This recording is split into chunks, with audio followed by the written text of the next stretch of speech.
Hi dear friends, എല്ലാവർക്കും വിജീസ് കിച്ചൻ്റെ പുതിയൊരു വീഡിയോയിലേക്ക് സ്വാഗതം. ഞാൻ നിങ്ങളുടെ സ്വന്തം ചേച്ചി. എൻ്റെ പ്രിയപ്പെട്ട ഓരോരുത്തർ സുഖമായിട്ടിരിക്കുന്നു. ദൈവം സഹായിച്ച് ഇവിടെ സുഖമായിട്ടൊക്കെ ഇരിക്കുന്നു. ഇന്നൊരു ദിവസം ദൈവം നമുക്ക് ദാനമെത്തന്ന് അതിന് ദൈവത്തിന് നന്ദി പറയാം. അപ്പം നിങ്ങൾ ചിന്തിക്കും, രാവിലെ എന്തുവാ ചേച്ചി പിച്ചാത്തിയൊക്കെ വാത്തല വരുത്തുന്നതെന്ന് അല്ലേ? പിച്ചാത്തിയെ ഷാർപ്പില്ല, അതുകൊണ്ട് ഒന്ന് വാത്തല വരുത്തിയിട്ടൊന്ന് കട്ട് ചെയ്യാമെന്ന് വെച്ച്. അപ്പോൾ രാവിലത്തെ എല്ലാം കഴിഞ്ഞതിന് ശേഷം പിന്നെ ഉച്ചക്കത്തെ പരിപാടികളാണ്. അപ്പോൾ ഒരു മെഴുക്കുവരട്ടി വെക്കാനായിട്ട് ഇത്തിരി സവാള ഒന്ന് കട്ട് ചെയ്തെടുക്കുക. ഇന്നത്തെ വീഡിയോയിൽ ഒരു സ്പെഷ്യൽ റെസിപ്പി ഉണ്ട്. അതായത് ഫിഷിങ് കൊണ്ടുള്ള നമ്മളില്ലേ നിങ്ങൾ കാണും, അതിന് മുന്നിട്ട് പറഞ്ഞാൽ അതൊരു രസമില്ല. അപ്പോൾ ഞാൻ വെണ്ടയ്ക്ക മെഴുക്കുവരട്ടിയാണ് ഉണ്ടാക്കുന്നത്. വെണ്ടയ്ക്കായൊക്കെ ഒന്ന് ഞാൻ അരിഞ്ഞെടുത്ത് സവാള ഇച്ചിരി കടുകൊക്കെ ഇട്ട് ഇത്തിരി കറിവേപ്പില ഇട്ടിട്ട് ഉള്ളി ഒന്ന് വാട്ടിയതിന് ശേഷം വെണ്ടയ്ക്ക ഇട്ട് ഇച്ചിരി മഞ്ഞൾപ്പൊടിയും മുളക് പൊടി ഇട്ട് അതൊന്ന് വഴറ്റിയെടുക്കാം.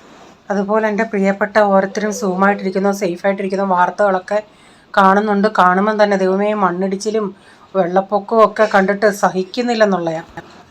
ഇവിടെ ഇപ്പം ഇങ്ങനെ ചാറി ചാറി നിൽക്കുന്നേ ഉള്ളൂ, അങ്ങനെ വലുതായിട്ട് ഇപ്പോൾ 2 ദിവസം കൊണ്ടില്ല. ഇന്ന് വീട്ടിൽ വിളിച്ചോണ്ടേ പറയുന്നത് കറണ്ടൊന്നുമില്ല ഈ മഴയുടെ ഇതുകൊണ്ട്. ബെൻസിയുടെ അവിടെ ആണെങ്കിലും കറണ്ടൊന്നുമില്ല, അവരുടെ അവിടെ ഇൻവെർട്ടർ ഉണ്ട്, എന്നാലും അതിൻ്റെ ചാർജും തീർന്നെന്ന് പറയുന്നു. കറണ്ടും വെള്ളമൊന്നും ഇല്ലെങ്കിൽ എന്തോ ബുദ്ധിമുട്ടാണ് മനുഷ്യർക്ക്. ഇന്നിപ്പോൾ ഇച്ചിരി മീൻ കിട്ടിയിട്ടുണ്ട്. 2-3 ആഴ്ച കൊണ്ട് നോക്കിയിട്ട് കിട്ടിയില്ലായിരുന്നു. ഇച്ചിരി അയല, അതൊന്ന് വെട്ടി കറി വയ്ക്കാം. കഞ്ഞിക്ക് വെള്ളം വെച്ചു, ഇനി അരി കഴുകിയിടണം. ഇവിടെ ഇച്ചിരി പുളി തിളപ്പിച്ചിട്ടിട്ടുണ്ട്.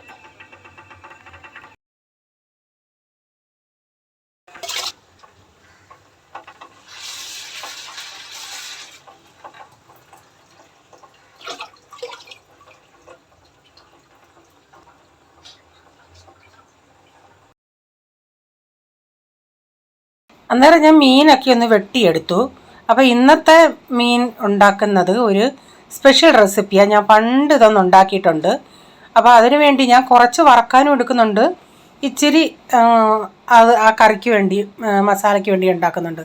അപ്പോൾ ഞാൻ വറക്കാനായിട്ട് ഇവിടെ മസാല എടുത്തേക്കുന്നത് മഞ്ഞൾപ്പൊടി, മുളക് പൊടി, കുരുമുളക് പൊടി, ഉപ്പ്, കുറച്ച് ഇഞ്ചി വെളുത്തുള്ളി പേസ്റ്റ്, അത് ഇത്രയിട്ട് ഒന്ന് മസാലയൊന്നും ഉണ്ടാക്കി ഇച്ചിരി വെള്ളം ഒഴിച്ചൊന്ന്. ഇപ്പം വെള്ളത്തിന് പകരം വെളിച്ചെണ്ണ കുഴയ്ക്കുവാണെങ്കിൽ കുറേയും കൂടെ നല്ലതാണ്. ഇപ്പം ഞാൻ വെള്ളത്തിലാണ് കുഴയ്ക്കുന്നത്. അപ്പോൾ ഇതൊന്ന് മസാല പുരട്ടി ഒന്ന് നന്നായി വെക്കട്ടെ, അകത്തൊക്കെ ഒന്ന് മസാല പുരട്ടിയെടുക്കട്ടെ. അപ്പം ഞാൻ ഒരു 3 ഞാൻ അല്ലാത്ത മസാലയ്ക്ക് വേണ്ടി എടുത്തിട്ടുണ്ട്. അപ്പോൾ ഈ മീൻ കഴിഞ്ഞ ദിവസം ഇങ്ങനെ റീച്ചാൻ ഓഫീസിൽ പോകണേ ബൈ ചാൻസ് കിട്ടിയതാണ്. അപ്പം കുറേ നാളായി മീൻ കിട്ടിയിട്ട്. അപ്പോൾ ഈ ഐസിൽ വെച്ചതാണ്, അല്ലാതെ ഫ്രഷൊന്നും അല്ല. അപ്പം ഞാൻ നമ്മുടെ മസാല ഉണ്ടാക്കാനായിട്ട് ഞാനൊരു ഇത്തിരി ഇങ്ങനെയുള്ളൊരു വീതിയുള്ളൊരു പാന എടുത്തേക്കുന്നത്. ഇങ്ങനെയുള്ള ഒരെണ്ണം എടുക്കുന്നതാണ് കുറേയും കൂടെ നല്ലത്. വെളിച്ചെണ്ണയിൽ ഉണ്ടാക്കുവാണെങ്കിൽ കുറേയും കൂടെ നല്ലതാണ്. വെളിച്ചെണ്ണ ഉണ്ടെങ്കിൽ നിങ്ങൾ വെളിച്ചെണ്ണ തന്നെ ഒഴിക്കണേ. ഇച്ചിരി കടുക് ഇട്ട് കൊടുത്തിട്ടുണ്ട്. അപ്പോൾ ഇതിലേക്ക് ഞാൻ ഇച്ചിരി കടുക് ഇട്ട് ആ കടുക് ഒന്ന് പൊട്ടിയുണ്ടേ ഒരു തണ്ട് കറിവേപ്പില ഇട്ടിട്ടുണ്ട്. ഇതൊരു 3 അല്ലി വെളുത്തുള്ളിയാണ്. വലിയ അല്ലിയായിരുന്നു കേട്ടോ. ചെറിയ അല്ലിയാണെങ്കിൽ 4-5 എണ്ണം എടുക്കുക. ഇതുപോലെ വട്ടത്തിലരിയണേ. ആ വെളുത്തുള്ളിയുടെ കളറൊന്ന് മാറണേ, അത്രയും നേരം നമുക്കിതൊന്ന് മൂപ്പിച്ചെടുക്കാം. കളറൊന്ന് മാറി ഇതിലേക്കൊരു 2 മീഡിയം സൈസിൽ സവാള പൊടിയായിട്ട് അരിയണം.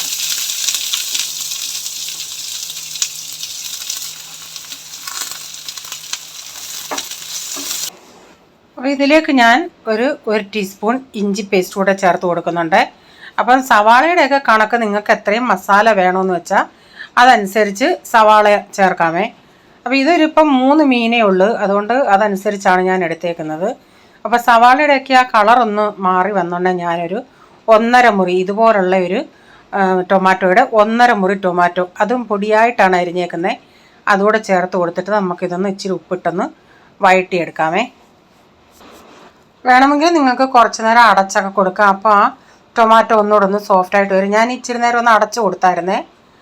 അപ്പം ഇതൊന്ന് വഴന്ന് വന്നിട്ടുണ്ട്. ഇതിലേക്ക് ഇനി ഞാനൊരു 1/4 ടീസ്പൂൺ മഞ്ഞൾപ്പൊടി, പൊടികളൊക്കെ ഒത്തിരി കുറച്ച് പോയി, നമ്മൾ മീൻ കറിക്ക് ഉപയോഗിക്കുന്നത് പോലെ ഒത്തിരി മസാലയൊന്നും വേണ്ട. ഒരു 2 ടീസ്പൂൺ മല്ലിപ്പൊടി, 1 ടേബിൾ സ്പൂൺ കാശ്മീരി മുളക് പൊടി. കാശ്മീരി ആയതുകൊണ്ട് എരിവ് അധികം ഇല്ല, അതനുസരിച്ച് നിങ്ങളുടെ എരിവിനൊക്കെ അനുസരിച്ച് മുളക് പൊടി ചേർക്കാം.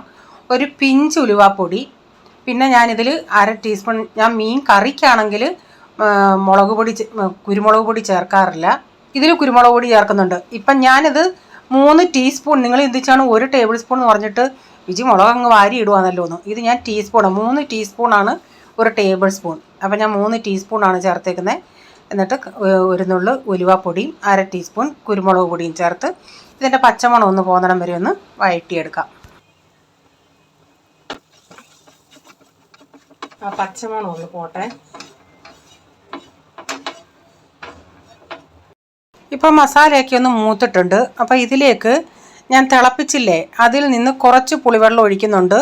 എന്നിട്ട് പുളി എത്രയുണ്ടെന്ന് അനുസരിച്ചിട്ട് നോക്കിയിട്ട് നമുക്ക് വീണ്ടും ചേർത്ത് കൊടുക്കാം. ഞാനിപ്പോൾ ആദ്യം ഞാൻ പുളി ചേർത്തില്ല. നമ്മളിപ്പം പുളി വെള്ളം അല്ലാതെ പുളി ചേർക്കുകയാണെങ്കിൽ നമ്മൾ മീൻകറിക്കകത്താവുമ്പം ആ ഗ്രേവിക്കകത്ത് കിടന്ന് പുളി തിളച്ച് ഇറങ്ങും.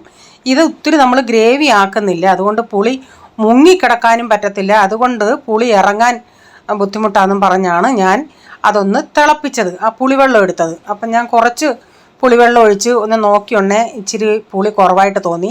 അപ്പം ഞാൻ കുറച്ചുകൂടെ ഒഴിച്ച് കൊടുത്തേ. നിങ്ങളുടെ പുളിക്കനുസരിച്ച് നിങ്ങൾക്ക് ചേർക്കാം. പിന്നെ ഞാൻ പുളി ഇല്ലാഞ്ഞുകൊണ്ട് ഒരു കഷ്ണം പുളിയും കൂടെ ഞാനിതിലങ്ങ് ചേർത്തായിരുന്നേ. അപ്പം നന്നായിട്ട് ഞാനിത് തിളപ്പിച്ചതുകൊണ്ട് നന്നായിട്ട് വെള്ളത്തിന് പുളിയുണ്ട്. അപ്പോൾ ഇത്രയും വെള്ളത്തിൽ ഇത് ഗ്രേവി ആക്കിയിട്ടുണ്ട് ഞാൻ. അതിനി ഒന്ന് തിളക്കട്ടെ. അപ്പം ഞാൻ ഒരു പുളി ഇട്ട് ആ പുളി താണ്ട് ഇങ്ങനെ മുകളിൽ കിടക്കുമല്ലേ, അതുകൊണ്ടാണ് ഞാൻ ഒന്ന് നീരാക്കിയെടുത്തത്. ഇനി അരപ്പൊന്ന് തിളച്ച് വരട്ടെ. ഇപ്പോൾ ഇത് അരപ്പൊക്കെ ഒന്ന് തിളച്ച് ഇതിലേക്ക് ഇനി മീൻ ഇട്ട് കൊടുക്കാം. ഞാൻ പറഞ്ഞില്ലേ 3 മീനേ ഞാൻ ഇടുന്നുള്ളെന്ന്. അപ്പോൾ ഇത് ഞാൻ തിരിച്ചും മറിച്ചും ഇട്ടത്. നമുക്ക് ഈ മീനൊന്ന് തിരിച്ചൊക്കെ ഇടണം, അതുകൊണ്ടാണ് ഞാൻ പറഞ്ഞത് ഇങ്ങനെ വീതിയുള്ളൊരു പാൻ എടുക്കണമെന്ന്. അതുപോലെ തീ ഒത്തിരി കൂട്ടിയിട്ട് ഈ അരപ്പിൻ്റെ വെള്ളം വറ്റിക്കരുത്, കാരണം ഈ മീനൊന്ന് വേവണമല്ലേ. അപ്പോൾ ഞാൻ ഇതിൻ്റെ മുകളിലോട്ട് ഇച്ചിരി ഗ്രേവിയൊക്കെ ഇങ്ങനെ ഒന്ന് ഇടുന്നുണ്ട്. എന്നിട്ട് ഒരു മീഡിയം ഫ്ലെയിമിലാണ് ഞാൻ ഇടുന്നത്. അപ്പോൾ ഇതൊന്ന് ഒരു സൈഡൊന്ന് വേവട്ടെ. നമ്മൾ വെള്ളം തീ കൂട്ടിയിടുവാണെങ്കിൽ ആ ഗ്രേവി അങ്ങ് വറ്റിപ്പോവും, പിന്നെ മീൻ നമുക്ക് വേവിക്കാൻ പറ്റത്തില്ല. ഞാൻ തീ ഇച്ചിരി ഒന്ന് കുറയ്ക്കുക. എന്നിട്ട് ഞാൻ ഇത് ഇച്ചിരി നേരം ഒന്ന് അടച്ചു കൊടുക്കുന്നുണ്ട്. കുറച്ച് നേരം ഒരു 5 മിനിറ്റൊക്കെ ഒരു മീഡിയം ഫ്ലെയിമിൽ ഇട്ടുണ്ടേ ആ മീനിൻ്റെ അകത്തോടൊക്കെ നിന്നൊക്കെ ഇത്തിരി വെള്ളം ഇറങ്ങിയിട്ടുണ്ട്. അന്നേരം കറിവേപ്പില ഇടാൻ മറന്നുപോയി. ഇച്ചിരി കറിവേപ്പിലയും കൂടെ മുകളിലൊന്ന് ഇട്ടിട്ട് മീഡിയം ഫ്ലെയിമിൽ തന്നെ അത് അടച്ചിടട്ടെ. ആ ഒരു സൈഡ് കുറച്ചൊന്ന് വേവട്ടെ. ഇപ്പം കുറേ നാളുകൊണ്ട് ഞാൻ ആഗ്രഹിച്ചതാണ് ഇതിൻ്റെ തോരൻ. ഇച്ചിരി വണ്ണമുള്ള ടൈപ്പാണെങ്കിലാണ് നമുക്കിത് ഇങ്ങനെ കീറി അതിൻ്റെ കാമ്പെടുക്കണ്ടേ.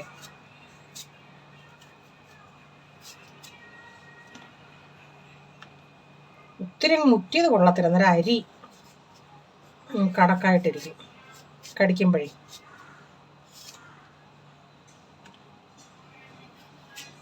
ഞാൻ ഇന്നാളെ പറഞ്ഞ് ഇങ്ങനെ കൂടുതൽ കിട്ടുവാണെങ്കിൽ, കൂടുതൽ മീൻസ് ഇങ്ങനെയൊക്കെ ഇതിപ്പം 20 രൂപയ്ക്ക് ഇത്രയും നഷ്ടമില്ല. ഒരു 20 രൂപയും കൂടെ വാങ്ങിച്ചായിരുന്നെങ്കിൽ, ഒരു കൂട്ടം കൂടെ വാങ്ങിച്ചായിരുന്നു നല്ലതായിരുന്നു.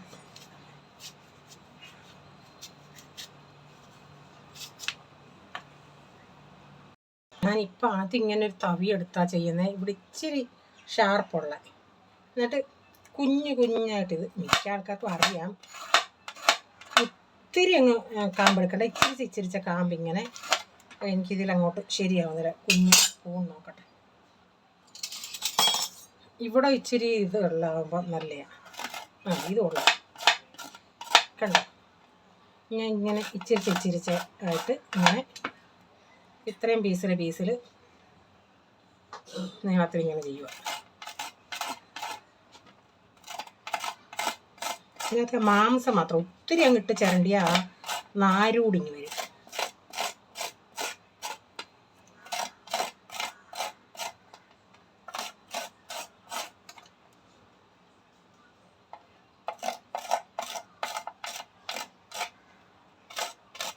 ഇതൊക്കെ നല്ല അയൺ ഉള്ളതാണ്.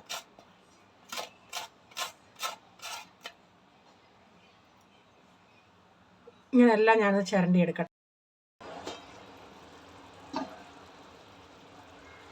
ഞാനിതൊന്ന് തിരിച്ചിടട്ടെ.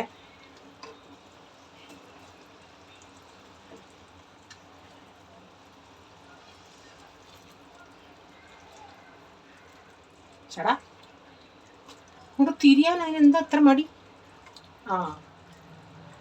അടിയിട്ടും ആനസറിൻ്റെയൊക്കെ കാണിച്ച.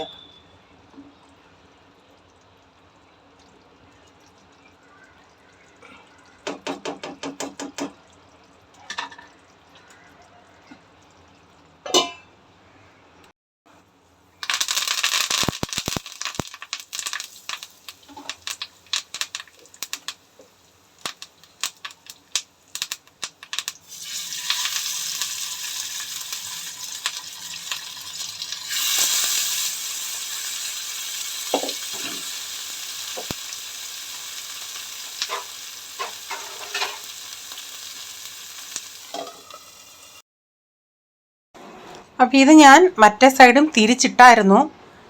അപ്പോൾ 1-2 പ്രാവശ്യം ഞാൻ തിരിച്ചു മറിച്ച് വെക്കട്ടെ, അതൊന്ന് വേവണമല്ലേ. അപ്പം മീൻ ഞാൻ വറക്കാൻ ഈ പാനായിരുന്നു ഞാൻ എടുക്കുന്നത്. ഇതിലാകുമ്പോൾ 4 എണ്ണ ഒരുമിച്ച് നമുക്ക് വറക്കായിരുന്നു. മറ്റേത് ചെറുതായതുകൊണ്ട് ഈ 2 എണ്ണയൊക്കത്തുള്ളൂ. അപ്പം ഞാൻ ഇതിൽ ഇച്ചിരി വെളിച്ചെണ്ണയും കൂടെ ഒന്ന് ഒഴിക്കുന്നുണ്ടേ. ഞാൻ വെളിച്ചെണ്ണ ഒഴിച്ചു കൊടുത്തിട്ട് ഒന്നുകൂടെ ഒന്ന് തിരിച്ചിടുന്നുണ്ട്. ആ വെളിച്ചെണ്ണ അടിവശത്തൂടെ മറ്റേടത്തൂടെ ആകാൻ വേണ്ടിയേ ഒന്ന് തിരിച്ചിട്ടിട്ട്, ഇതാണെങ്കിൽ നമുക്ക് ടേസ്റ്റ് എന്ന് പറയുന്നത് നമ്മൾ ഈ ഇലയിൽ പൊള്ളിച്ചെടുക്കത്തില്ലേ മീൻ, അതുപോലുള്ള ഒരു ടേസ്റ്റൊക്കെയാണ്.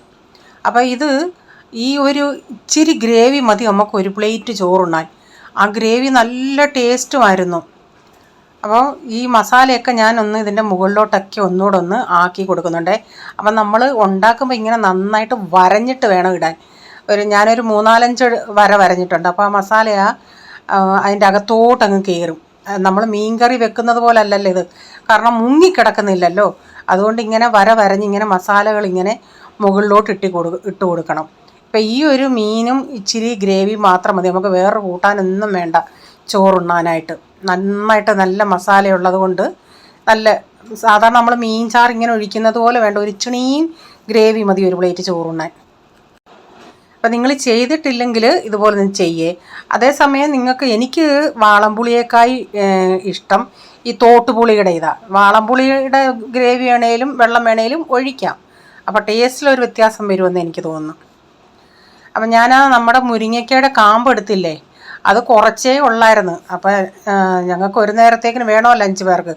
അപ്പം ഞാനൊരു 2 സവാള അരിഞ്ഞ്, ഇച്ചിരി സവാളയും തേങ്ങയൊക്കെ കൂട്ടി എടുക്കുവാണെങ്കിൽ ഒരിത്തിരി ഉണ്ട്. പക്ഷേ അത് നല്ല ഗുണമാണ് ഇതൊക്കെ. ഇവിടെ പ്രൈസൻ മുരിങ്ങയ്ക്ക കഴിക്കും, പക്ഷേ പോള് കഴിക്കത്തില്ല. ഇങ്ങനെ തോരൻ വെച്ചുണ്ടേ എല്ലാവരും കഴിച്ചു, ആർക്കും മനസ്സിലായില്ല. ഒരു മുട്ടത്തോരൻ്റെയൊക്കെ ടേസ്റ്റ് പോലൊക്കെ ഇരിക്കും. അപ്പം ഞാൻ 2 സവാളയും 1 പച്ചമുളക്, അധികം എരിവില്ലാത്തതാണ്. ഇച്ചിരി എരിവൊക്കെ ചേർക്കുവാണെങ്കിൽ നല്ലതാണ്. പച്ചമുളക് ഒന്ന് വട്ടത്തിലരിഞ്ഞ് ചേർക്കും. ഞാനിപ്പോൾ ഇത്തിരി നീളത്തിലൊരു പച്ചമുളക് കീറിയിട്ടെന്നേ ഉള്ളൂ. അപ്പോൾ ആ സവാള ഒത്തിരി അങ്ങ് വഴരണ്ട, ഇച്ചിരി പച്ചപ്പൊന്ന് പോയാൽ മതി. ഇതിലേക്ക് കുറച്ച് തേങ്ങായൂടെ ചേർത്ത് ഒരിച്ചിരി മഞ്ഞൾപ്പൊടി ഇട്ട്, ഞാൻ തേങ്ങ ഇത്രയും ചേർക്കാറില്ല തോരന്, പക്ഷേ ഇത് ഇത്തിരി ക്വാണ്ടിറ്റി വേണമല്ലോ എല്ലാവർക്കും ഇച്ചിരി കൊടുക്കാൻ, അതുകൊണ്ട് ഞാൻ ഇച്ചിരി തേങ്ങയും കൂടെ അങ്ങ് ഇട്ടതാണ്. പക്ഷെ ഒരു കൂട്ടം കൂടെ വാങ്ങിക്കുവാനായിരുന്നെങ്കിൽ നല്ല സുഭിക്ഷമായിട്ട് ഇത്രയും തേങ്ങയൊന്ന്, പക്ഷേ ഇതിന് ഇച്ചിരി തേങ്ങയൊക്കെ ചേർക്കുന്നതാണ് കുറേയും കൂടെ ടേസ്റ്റ്. അപ്പോൾ 20 രൂപയ്ക്ക് നഷ്ടവും ഇല്ലായിരുന്നു, നല്ല കാമ്പുള്ളയായിരുന്നു. മുറ്റിയത് വാങ്ങിച്ച അരി കാണും, അരി കാണുമെന്നല്ല, അരി അങ്ങ് അതൊരു കറമുറായിരിക്കും, അത് കൊള്ളത്തില്ല. ഇതിപ്പോൾ ഇത്തിരി വണ്ണമുള്ളത് പിഞ്ച് അത്ര നല്ലതല്ല. അപ്പം ഞാൻ ആ കാമ്പൂടി ഇങ്ങനെ ഇട്ടിട്ട്, വെള്ളം ഒന്നും ഒഴിക്കണ്ട കേട്ടോ, ഇതിൽ നിന്നൊരു ഇച്ചിരി വെള്ളം വരും. നന്നായി മിക്സ് ചെയ്ത് അവിടെ ഇട്ടിട്ട് ലാസ്റ്റിൽ നമ്മൾ സാധാരണ ചെയ്യുന്ന ഇച്ചിരി വെളിച്ചെണ്ണയും കൂടെ ഒഴിച്ചാൽ മതി. മുരിങ്ങയുടെ എല്ലാം നമുക്ക് ഉപയോഗിക്കാവുന്ന മുരിങ്ങയുടെ ഇല, മുരിങ്ങയുടെ പൂവ്, മുരിങ്ങയ്ക്ക സാമ്പാറിലിടാം, അതിൻ്റെ അകത്തെ കാമ്പ് ഇങ്ങനെ തോരൻ വയ്ക്കാം. എങ്ങനെ നോക്കിയാലും മുരിങ്ങയുടെ ഇതും കൊണ്ട് പല കാര്യങ്ങളും നമുക്ക് ചെയ്യാം. അപ്പോൾ ഇതുകൂടി ഇനി അടപ്പത്ത് കിടക്കട്ടെ. അതുകൂടെ കഴിഞ്ഞാൽ പിന്നെ നമ്മുടെ ഉച്ചക്കത്തെ പരിപാടികൾ കഴിഞ്ഞു. മീനൊക്കെ ഞാൻ വറുത്തെടുത്തായിരുന്നു. അപ്പോൾ ഇന്നത്തെ വീഡിയോയിലെ വിശേഷങ്ങൾ ഇതൊക്കെയായിരുന്നു. വീഡിയോ ഇഷ്ടമായെങ്കിൽ ലൈക്ക് ചെയ്യണേ, നിങ്ങളുടെ അഭിപ്രായം കമൻറ്റിൽ കൂടെ അറിയിക്കണേ. സബ്സ്ക്രൈബ് ചെയ്യാതെ ആരെങ്കിലും വീഡിയോ കാണുന്നുണ്ടെങ്കിൽ, വീഡിയോ ഇഷ്ടമായി വീണ്ടും ഈ ചാനൽ കാണണമെന്ന് ആഗ്രഹമുണ്ടെങ്കിൽ ഒന്ന് സബ്സ്ക്രൈബ് ചെയ്തിട്ട് ആ ബെല്ലേക്ക് ബട്ടണോട് പ്രസ് ചെയ്യുകയാണെങ്കിൽ ഓൾ എന്നൊരു ഓപ്ഷൻ വരും. അതുകൂടെ പ്രസ് ചെയ്യുകയാണെങ്കിൽ ഞാൻ വീഡിയോയുടെ നോട്ടിഫിക്കേഷൻ നിങ്ങൾക്ക് എന്നും വരുന്നതായിരിക്കും. ഇനി ഒരു പുതിയ വീഡിയോയുമായി വരും വരെ bye, god bless you all. Thank you, take care, bye, see U.